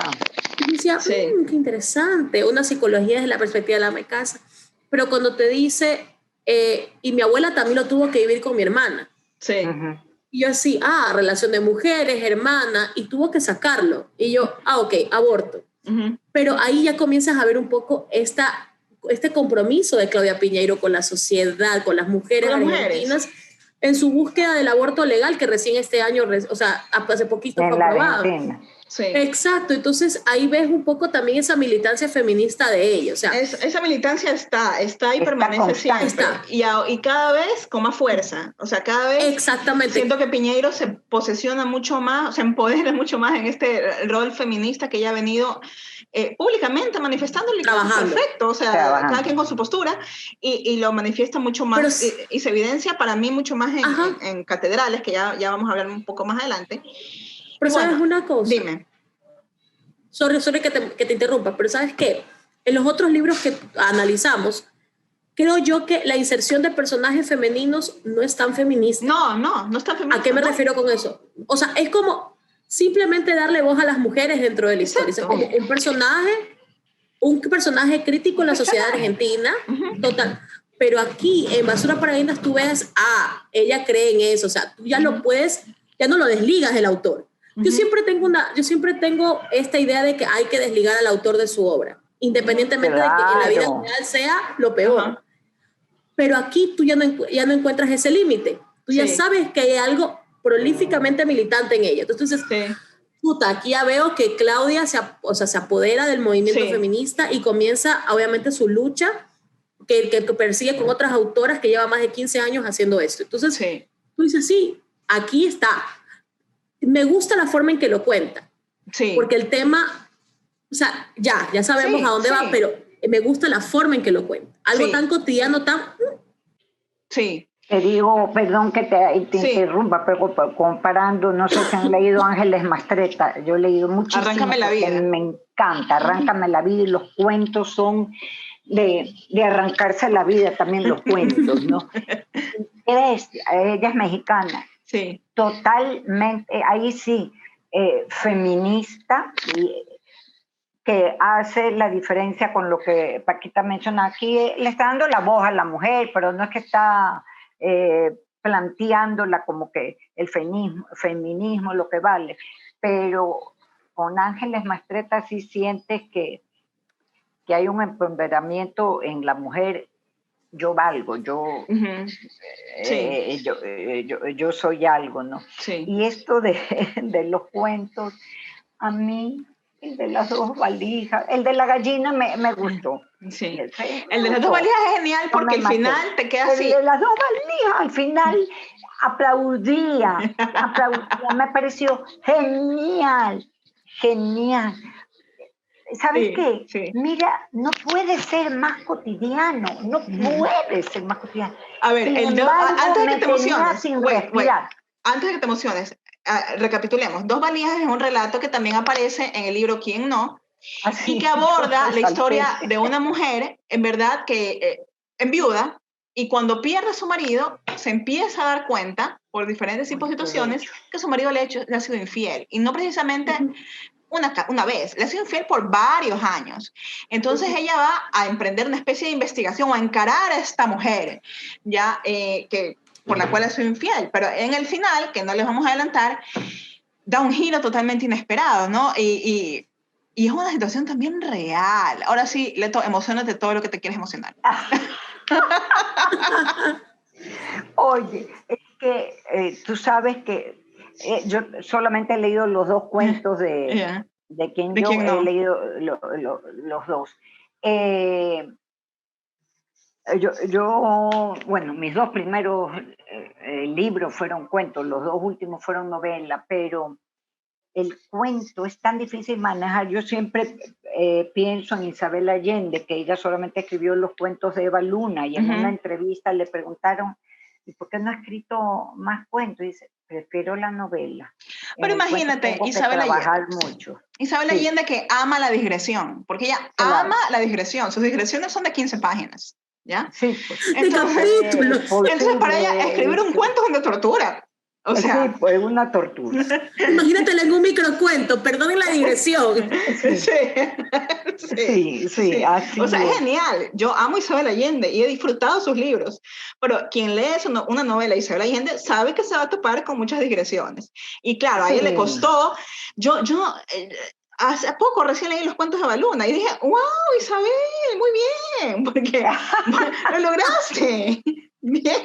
Lo lograste, eres loca. Porque si hay algo que yo le he criticado un poco a Isabel Allende y que de alguna forma a mí me ha apartado de su lectura, es a veces sus digresiones me desesperan. Claro. Pero no, es de que igual tiene unas historias espectaculares, una pluma maravillosa, es lo máximo. No, algo. Pero de ahí, bueno, y volviendo, sí, a este cuento de Dos valijas, Piñeiro lo remata muy bien. O sea, que por decirlo así, el remate del cuento es genial. Y ahí se justifica muy bien esa estructura o esa característica que debe tener un cuento. Un cuento, total. Lo mismo pasa con el relato El abuelo Martín, que aparece también en este libro, y que me llamó la atención más que nada porque el protagonista era un hombre, ¿ya? Cosa que no he visto a lo largo de sus historias. El protagonista es un señor, un adulto que va a recoger a su hijo, parece divorciado, va a recoger a su hijo a la casa de su ex esposa y se lo lleva a la casa que era de su abuelo. Y empieza a recordar lo que fue su abuelo, la relación que tenía su abuelo con el abuelo Martín, el abuelo del niño, ¿cómo se llama? Con su esposa, cómo este abuelo endiosaba a la esposa, pero que la esposa un día de la noche a la mañana lo deja porque se va con otro, pero él sin embargo, este abuelo no quiso mantener impoluta la imagen de esta esposa y que nadie le hable de ella y que nadie se atreva a mancillar su memoria. Y mientras está en esta casa haciéndole algunas remodelaciones, su padre el papá de este chico que ha llevado a su hijo a esta casa de los abuelos, empieza a darle martillazos a una pared, a tumbarla, descubre, bueno, aquí les cuento el final, que detrás de esa pared estaba el cadáver del abuelo. ¡Achuzo! O sea, quiere decir... El corazón del actor. El corazón del actor, más o menos, sí, de poco. Entonces, sí, me pareció en cambio el ritmo de este cuento sí me pareció mucho más lento. Interesante el final, pero no me costó estar como que atrapada en el cuento. Y eso estoy hablando de estos 3 cuentos que rescato de quién no, de los demás cuentos leí un par más y no me siguió atrapando. Entonces dije, no voy a seguir leyendo. Me gusta más ella como escritora en novelas, definitivamente. Claro, Pese a que sus cuentos son chéveres, son bonitos, pero sí, la rescato más de novelas. Y de ahí viene, en el 2020, Catedrales. Que aquí yo sí debo decir lo siguiente. Yo la leí desde el capítulo 1, me pasó, y aquí sí la leí prácticamente, o sea, primero se la leyó Paquita, no, primero se la leíste tú, Leto, me dijiste, tienes que leer Catedrales. Yo. Y yo te dije, voy a darle un break a Claudia Piñero, porque he leído tanto a Claudia Piñero últimamente que voy a leer otros escritores. Entonces, bueno, me leí otras cosas. Y de ahí Paquita me dijo, tienes que leer Catedrales, le estoy leyendo. Chuta, dije, ya es momento, ya. Entonces, hay que conversar de Catedrales. Entonces, leí Catedrales y me pasó desde el capítulo 1 que yo iba intuyendo como lector. No sé si es porque ya he leído demasiado a Claudia Piñeiro o porque su historia es demasiado obvia. Que, a ver, la historia arranca con el asesinato cruel y violento de una mujer. No el asesinato, sino más bien, perdón que te interrumpí, sí, ya con el sepelio. El sepelio de una mujer que fue asesinada cruelmente y desmembrada, ¿ya? Y bueno, y a partir de ahí se tejen una serie de secretos familiares y una serie de situaciones. Y tú como lector hay 7 voces narrativas, empiezas a armar el rompecabezas, pero a mí me pasó que ya es el capítulo 1. Dije, ¿qué te imaginabas? Ya imaginé, ok. Y en algún momento le dije a Paquita, no me digas que aquí va a pasar que, voy a poner un ejemplo paradójico, que Pedro se casa con Luisa y que tiene un hijito y que son felices. Y ella me dijo, atinaban todo. Y yo llegué por el capítulo 2. O sea, iba por el capítulo 2, ¿ya? Entonces, Dios mío. No, a mí no me mantuvo así como, uy, qué misterio, ¿qué pasará? ¿Qué sucederá? Nada. O sea, el misterio para mí no hubo porque ya me imaginaba por dónde iba la historia. Me gustó, obviamente, hay unas frases también impactantes que por ahí ya mismo se las voy a leer, que son maravillosas del libro. Me gustó. La muerte trae resignación, la ausencia no. Una la cosa ausencia así, que no. Me gustó la simbología que usó con las catedrales, que también es un intertexto con el cuento de Raymond Carver. Y que fue muy honesta en decir, esto me inspiró en el cuento de Raymond Carver. Así es. Ya no es que es plagia, no, es muy honesto de ella. Pero el libro me pareció muy obvio, ¿ya? Número uno, me pareció que ella no aleja, aquí sí yo encontré la ideología de Piñeiro, tal vez estoy equivocada, pero yo la encontré casi panfletaria, demostrada en catedrales, con este canto a la hipocresía de la Iglesia Católica, con esta, otra vez manifestar el tema del aborto, ponerlo en la palestra, obviamente la violencia contra las mujeres, que hay que rechazarlo, y muchas otras cosas más, pero ese canto a la hipocresía de la Iglesia Católica y esta oda al ateísmo ya me lo vendió página a página, que dije, ya llegó un momento en que dije, ya, estás cansona con el tema, ¿ya? Entonces, si bien trata de hacer una historia de suspenso, tanto suspenso en mí no generó, yo lo seguí leyendo por su prosa, su prosa rica, y nada, ella... y la construcción de los personajes. La construcción de los personajes. Y así mismo me pasó que llegué al final y me quedé así como, se acabó. Me faltaron como 4 páginas más para cerrar el libro. A mí me faltó personalmente todo un capítulo más. Sí, entonces, 3, o sea. Sí, entonces, bueno, no sé, las impresiones tuyas de Paquita, de Leto, cuéntenme qué opinan de Catedrales. A ver, Catedrales, chútala, y le empecé con muchísima ilusión. La verdad es que, a ver, voy a empezar por los pro y sí voy a meter un poquito de spoiler. El pro es el personaje Lía. Lía es un personaje que si a mí ella me hubiera narrado la brutalidad de la brutalidad de este crimen, le doy mi vida entera. O sea, es más, me casaría con ella porque realmente su visión del mundo era muy cínica. Sí. Y desde el desprendimiento familiar tú dices, ya, esta mujer me encanta, me fascina. Pero de ahí más... Es auténtica. Es auténtica, o sea, ella es muy brutal. O sea, te dice, pasó esto al inicio. Las 3 primeras líneas son la descripción del asesino, del crimen de la hermana. Entonces tú dices, aquí me compró. ¿Por qué? Porque tienes un personaje muy complejo, muy dañado. Este sí es un personaje roto. Sí. Yo creo que aquí sí es un personaje muy roto. Roto por su familia, roto por las instituciones, roto por la pérdida, roto por todo. Pero cuando ya terminé la parte de Lía y me adentré en la de Mateo, yo dije, wow, a ella se le da bien darle voz a los personajes masculinos. Pero ¿qué pasa? Que otra vez me suelta la idea del símbolo. Sí. Las catedrales son un símbolo importantísimo. Claro. Pero después de Mateo todo fue nublado para mí. Sí.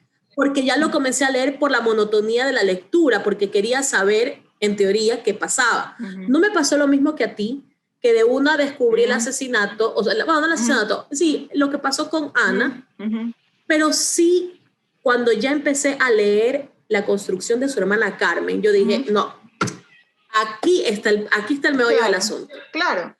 Porque aparte, tú has leído en toda la historia, empiezas a leer que hay... El rechazo a su hermana. El rechazo a la hermana, el rechazo al catolicismo fanático y extremista.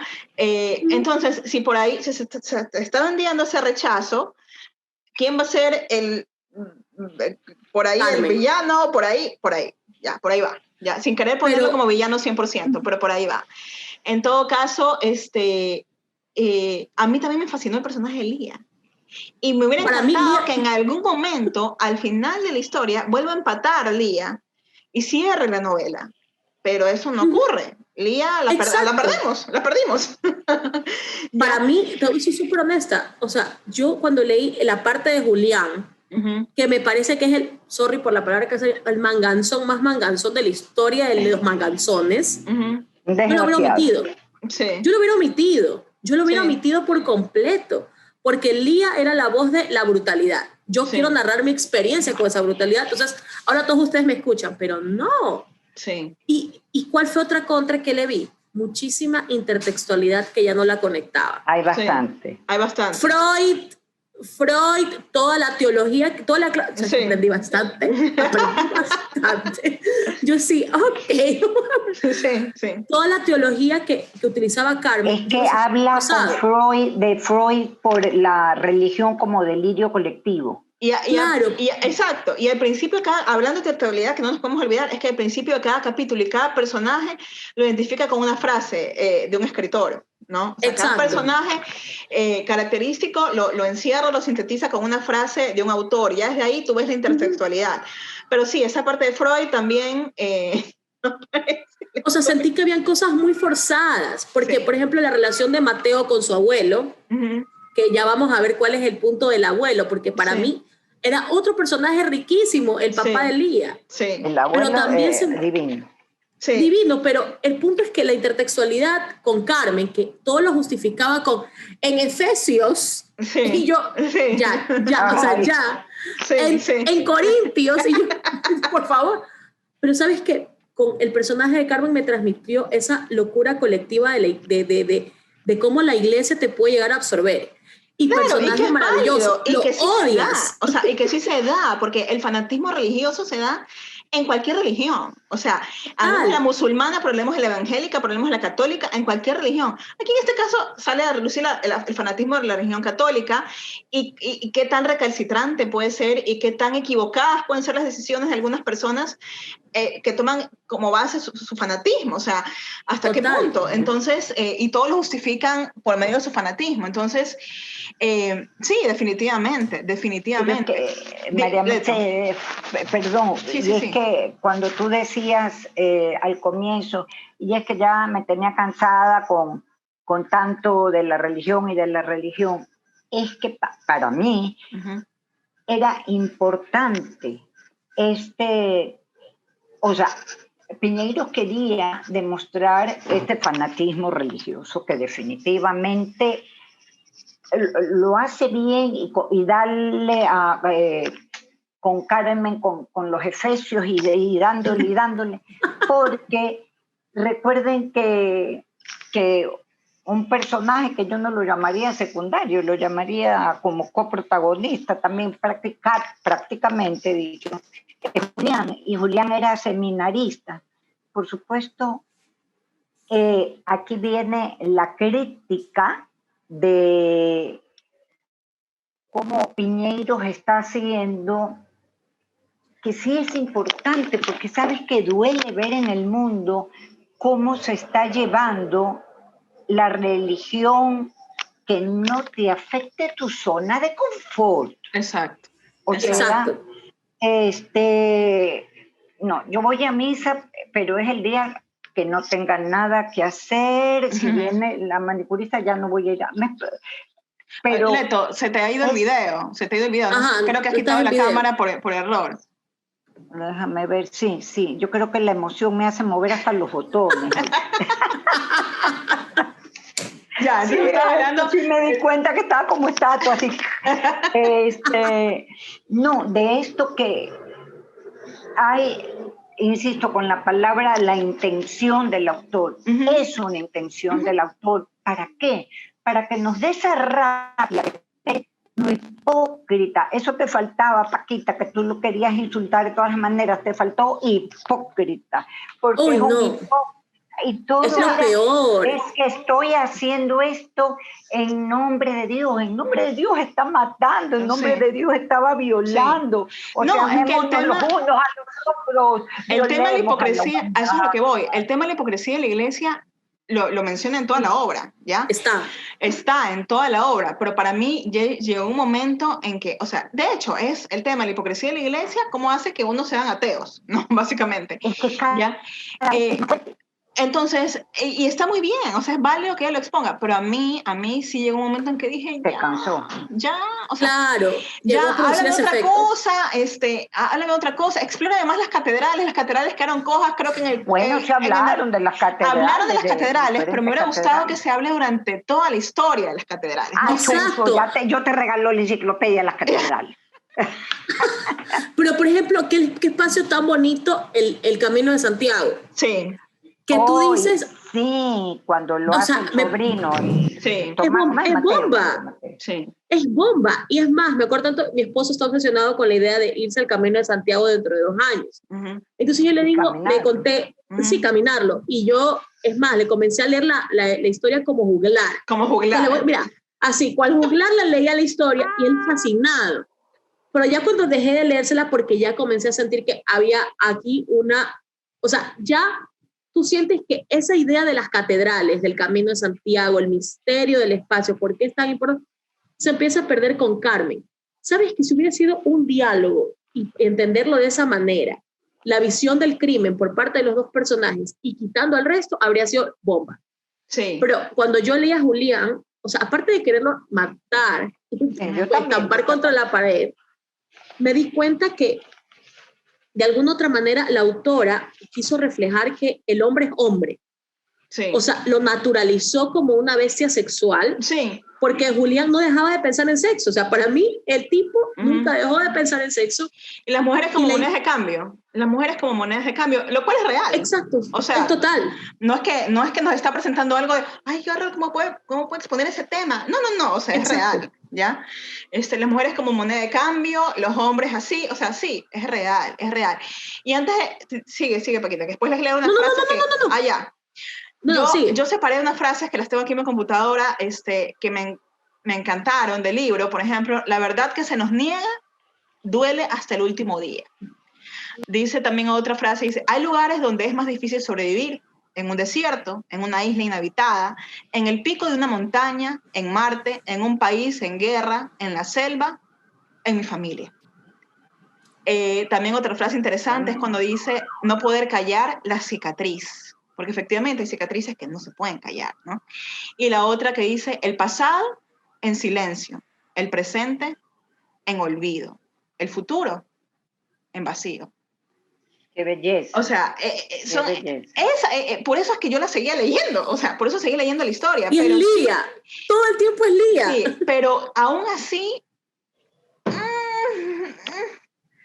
Pero ¿por qué es en serio? Cosa. O sea, pudiendo hacer tantas cosas bellas, tenías una historia maravillosa, o sea, pudiendo dar otro cierre y pudiéndolo hacer un poco menos, no sé, menos Mira, el hecho de que durante 30 años fue, ¿no? Que habían pasado ya, de la muerte. Es que Claudia Piñeiro siempre trata de reflejar en algo lo que decíamos hace un momento, la sociedad argentina. Eso es un hecho. Eso sí que es un hecho. Y aquí, esta desaparición de Ana por los 30 años está poniéndonos el ejemplo de la desaparición, por Dios, de las mujeres en Argentina.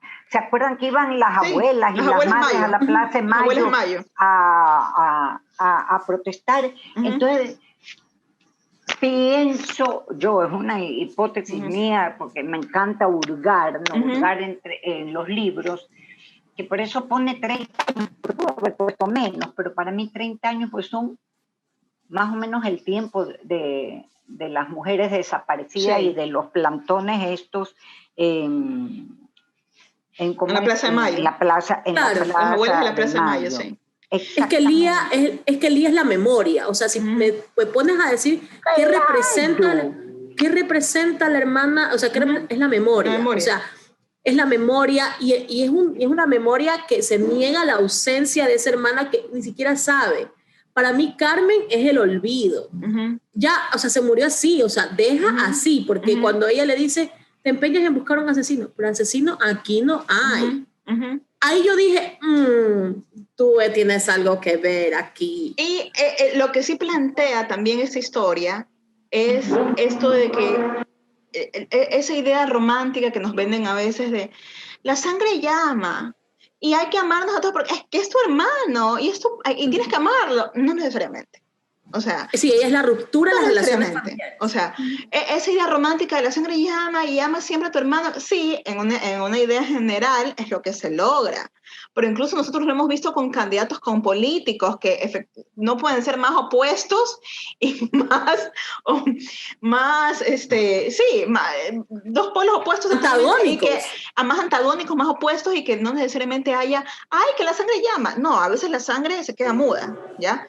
Y sí, es lo que totalmente vemos aquí, ¿no? muda. O sea, la sangre se quedó muda, pero es real también. O sea, eso sí es real. No porque sea tu hermano, en un mundo ideal, tu hermano o tu hermana, obviamente, tú lo vas a querer, lo vas a respetar, lo vas a procurar, pero no siempre pasa eso, sobre todo cuando han habido ciertos resentimientos, ciertos vacíos que han ido creciendo en el tiempo y ciertas charlas no habladas. Ciertas conversaciones no es que habladas. Lía, por eso que yo digo, Lía es auténtica. Sí, no, totalmente. Ella, totalmente. Sabía que aquí había algo más, y con Mateo pudo conversar, pero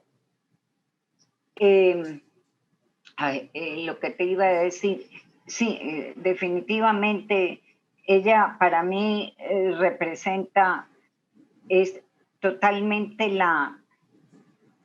el rechazo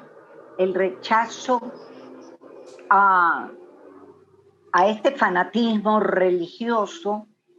Y por eso digo, es tan frontal y tan honesta que cuando le dijeron, baja, que ya vamos a rezar, que es el sepelio, no creo en Dios. Sí. O sea, chuzo, sí. Porque cualquiera dice, se me fue la voz, me quedé afónica. No, a ella le valió, o sea, no le importó. Y ese fue el día en que ella huir, porque no quería seguir viviendo dentro de este hábitat donde tóxico. Todo era tóxico, todo era falsedad. Entonces, ella le daba un enfoque muy realista. No es que critica, lógicamente, a la iglesia, lo que está criticando es a los sacerdotes, pues, ¿no? Su actuar y cómo se tapiñan. Pero no solo los sacerdotes, también es a la iglesia y a la institución como tal, al fanatismo religioso. Al fanatismo es... Porque, de hecho, Carmen hace lo que hace disfrazando todo desde su religión. Todo, claro. Entonces, y es un personaje súper alienado. Con eso voy a cumplir el ni sé cuántoavo mandamiento. Porque qué hipócrita la desgraciada. Entonces, una religión, sí, oye, que me da un coraje. Para mí es una religión acomodada. Claro. Total. Nada más fácil. No, yo hice esto. Oye, ¿cómo será? De verdad. El año pasado, bueno, no recuerdo, estaba Chávez, el presidente en Venezuela, no estaba Maduro, pero ya eran tan malos mis sentimientos que me tuve que ir a confesar, a decir que lo quería matar. Mientras leía esto decía, no, yo ahora sí no me puedo ir a confesar porque en una novela me hizo tener estos sentimientos, pues no. Pero realmente yo sí considero que está también llevada. Mira, el hilo conductor no se pierde. No se pierde. Está en la búsqueda total. Lógicamente, la otra, la hermana, la pobre Ana que fue asesinada, ella tuvo que cambiar por miedo a ese fanatismo religioso de que le vayan a decir si saben que está ella embarazada. Pero lo bueno es, a mí me pareció una parte de la novela muy interesante, que justo la persona que sabía todo de ella, que era Julián el que le embarazó, cuando está con ella en la iglesia, Y sí puede ser hasta factible, se le enganchó la chompa en un arcángel que le cayó encima, cómo va perdiendo la memoria. O sea, el conflicto está dado desde el comienzo, ¿no, verdad? Quiero poner yo mismo mis ideas. El conflicto está dado desde el comienzo. Oh my God, ¿quién la mató? Y el conflicto va creciendo y yo creo que empezamos a tocar la puerta del clímax en el rato que Marcela la lleva a la iglesia, pero cuando Marcela pierde la memoria y cómo quiere ella expresar de que ella no pudo nunca saber el hombre a quien ella esperaba, ¿no? Y entonces, yo ahí sí considero que Claudia Piñeiro nos fue manejando fue jugando con nosotros para darnos este suspenso. Sin embargo, abarca todo, porque el misterio y el secreto del papá nos lleva a pensar definitivamente que tiene que ser un hombre casado, porque donde era un hombre soltero ya... No, a mí me iba a pensar... comprometido con Dios. Mira, a mí el discurso era tan anti-iglesia durante toda la historia, durante gran parte de la historia, que yo dije, de ley es un sacerdote. De ley es un sacerdote o alguien que está vinculado con la iglesia, porque yo por pensé algo que Piñeiro... Sí, por algo Piñeiro está que remarca esa hipocresía de la iglesia en toda la historia. La presencia de Julián. Y esto era, por eso era todo muy predecible. Bien, ya por cuestiones de tiempo, avancemos al... ¡Uy, sí! Sí, ya por cuestiones de tiempo no nos podemos dejar afuera una de las primeras obras de Claudia Piñeiro, sino que la hemos dejado aparte, porque es otro género, que es el género teatral. Yo a Piñeiro no la conocía como dramaturga, y me topo con esta obra que se llama ¿Cuánto vale la heladera? ¡Qué divertida! Súper divertida, es una historia... que Claudia Piñeiro se personifica como ella, o sea, Claudia Piñeiro, sale el personaje, escrita por ella y protagonizada por Claudia Piñeiro, quien se le funde la heladera, su refrigeradora, se le funde por una subida y un mal manejo de la tensión, entonces ella va a reclamar a la empresa eléctrica, Energé, el reclamo y su factura, pero resulta que la factura dice... Piñeiro, no Piñeiro, con ñ. Claro. Entonces ahí viene la discusión entre la misma Claudia Piñeiro y el dependiente de este lugar. Pero ¿y su factura cómo era? Y es tan real. Oye, también. No sabes cómo me reí. ¿No tienes, Julia, cómo me reí con esta empleada esta empleada de la empresa? Es típica, es la típica. Es tan mecánica. Ah, sí. Bueno, pero lo que pasa es que, a ver, no le podemos cambiar porque el nombre no está como Piñeiro. Usted no es la titular. Pero llena el formulario tal. Sí. Pero si llena el formulario número tal, oye, para que vean que no solamente es en el Ecuador, ¿no? Sí. El director de Relatos Salvajes, cuando creó a Bombita, había leído esto. Había leído esto, seguramente. Sí, porque va por ahí. Y me gusta porque obviamente tú ves este sistema burocrático, por decirlo así, caduco, que todavía permanece en las empresas públicas, y esta lucha por la identidad, ¿no? Son dos temas simples, pero que aparecen constantemente en la historia, y que uno se ríe, se desespera, pero te identificas porque es real. Es tan real, por Dios. Y cómo te jala de los pelos cuando te sucede a ti. Sí. Claro. Y ahora resulta todo lo contrario, te mueres de risa porque le está sucediendo a otra. Y es una obra que a mí se me pareció un poco a las obras de José Martínez Quirolo, a Pipo. Pese a que Pipo no presentaba, no presentó una obra con este contenido, pero ese tipo de comedia... Llevaban ese tipo de comedia. Sí. Una obra se llama El Bazar del Bazar... El Baratillo de la Sinceridad. El Baratillo de la Sinceridad de José Martínez Quirolo, sí. No, y la verdad es que o sea, me hubiera gustado, no han llegado a mí más obras de teatro de ella, las voy a seguir buscando. Me gusta mucho, fíjate que es una de las primeras obras que ella escribe en el 2004, ¿ya? O sea que como dramaturga exploró primero un poco más y luego ya se fue desarrollando mucho más Se fue de largo. como novelista, sí.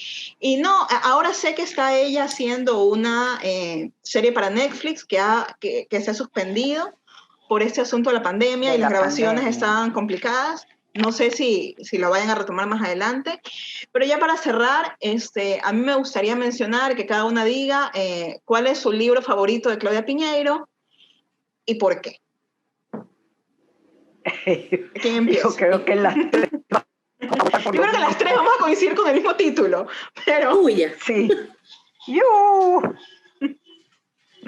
Sí, tuya. Tuya, totalmente. Sí. Completo, sí.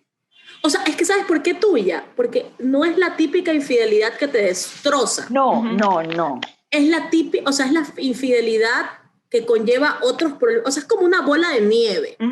Si yo te digo tuya, es porque es una bola de nieve. Empieza con la cartita, el asesinato, y todo se fue. O sea, todo se perdió. Inés se desquicia en este afán de ser ella la que encuentra al marido.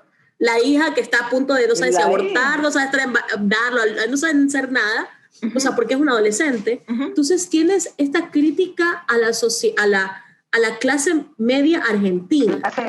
Media argentina, pero bueno, yo te diría, bueno, ahí se trata de que es la clase media, pero se da en la clase media y en la super high. Sí. Exacto. Exacto, yo creo como que en la clase acomodada. Peor, y en la super high peor. Peor, sí, porque contar de guardar las apariencias es peor. A mí también, una de mis libros favoritos es tuya, por la forma como está contada, porque si bien es cierto, el eje temático es la infidelidad, pero va mucho más allá de la típica infidelidad. O sea, no se queda ahí. Es un libro, eso sí, es un libro que para mí nunca debió ser película, se debió quedar en libro, pero y es fantástico, como para introducirte al mundo de Claudia Piñeiro y conocerla, tuya.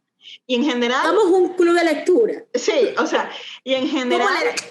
sí, en general es una de mis obras favoritas de ellos. En mi top 10 están, en mi top 5 ya están Tuya, Una suerte pequeña y Betty Boo. Así, tum. Sí. Ya, pero definitivamente me parece que maneja, como digo, una prosa deliciosa, un ritmo interesante, el tema del suspenso, verosimilitud también en tuya, porque maneja ciertas cosas de datos científicos de morgue y de revistas mexicanas y de revistas... Sí, entonces... definitivamente tuya para mí es uno de mis consentidos. ¿Y tú, Leto, también tuya? También. Por eso mismo yo creo que las tres tenemos la misma votación. 10 de 10. Tuya tiene 10. Sí, efectivamente. Exacto. Efectivamente. Bien, yo creo que nada se nos ha quedado en el tintero. Antes de cerrar esta sesión, no puedo dejar de agradecer, pues, obviamente, a Leticia y a Catherine, a Paquita, le conocemos como Paquita, por este conversatorio, coloquio tan delicioso que hemos tenido sobre Claudia Piñeiro. No olviden dejarnos sus comentarios. Va a aparecer también el Instagram de Leticia y de Catherine por si quieren también comentarles cualquier cosa. Nos vemos en una próxima entrega de Palabra Artesana.